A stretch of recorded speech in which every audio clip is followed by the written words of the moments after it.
อให้มีความสุขความเจริญอยู่ดีมีแห้งมันจะจากโรคไข้ไข้เจ็บได้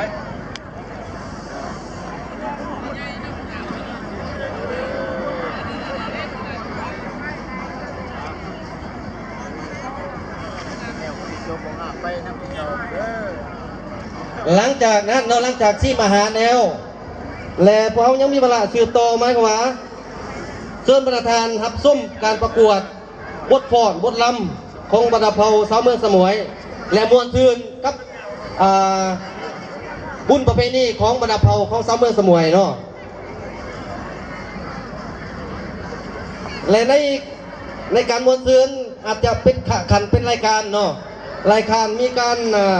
มอบรางวัลเนาะกีฬาพื้นเมืองเนาะซึ่งคณะกรรมการอนุสอบกีฬาจะเป็นผู้รับผิดชอบ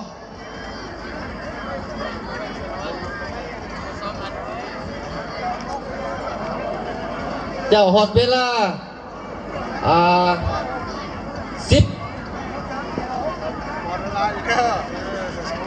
18 โมงเนาะ18 โมง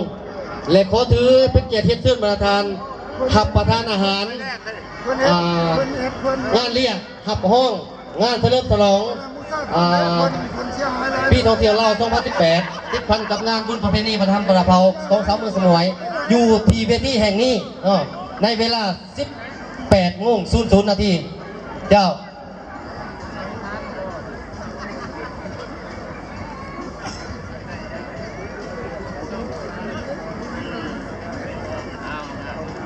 ส่วนมืออื่นมืออื่นคือวันที่28เพราะว่างานเผาได้จัด2 มื้อ27 28การมืออื่น28และนอนในกิจกรรมของงานเฉลิมฉลองเขาตอนนี้จะมี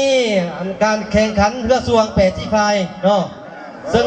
แต่ละทีมงานแต่ละทีมเรือสวงนั้นก็ได้เก็บพร้อมมาแล้วเพื่อแต่ขอถือโอกาสนี้เฮ็ดเชิญประธานทุกภาคส่วนรับชมกันแข่งขันเรือสวง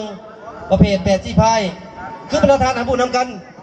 เมืองสมุยกับบ่เคยมีจักเถื่อในประวัติศาสตร์ที่มีเรือสวงแต่ด้วยคุณงามความดีของทานที่เฮงห้องสมบัติคณะประจำผักแขวงหัวหน้าคณะโฆษณาพงแขวงซึ่งเป็นผู้สีน้ำเมืองสมุยให้การอุปถัมภ์มีเรือสวง2 ลำและพร้อมกันนั้นก็มีคณะนำของบางกษาก็ได้ประกอบส่วนเป็นไม้ไฟรวมทั้งหมดเป็นมูลค่า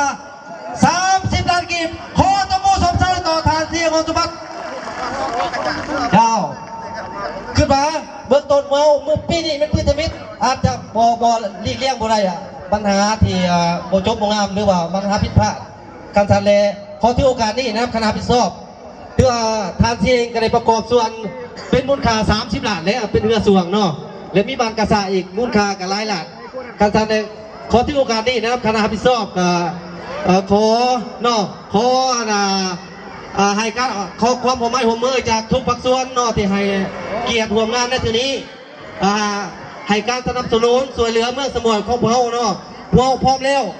ต้อนรับการส่วยเหลือของทุกท่าน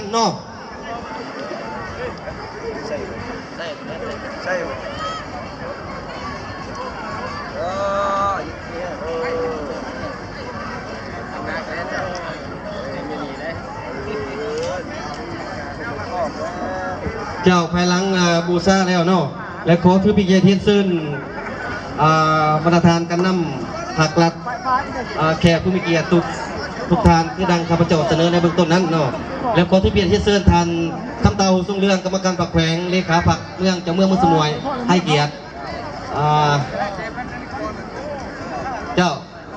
จ้าในขณะนี้ท่านเจ้าเมืองเพิ่นมีติทุระเพราะว่าทั้งนักข่าวสื่อมวลชนเพิ่นให้การสัมภาษณ์เจ้าการทานขอถือเป็นเกียรติที่สุด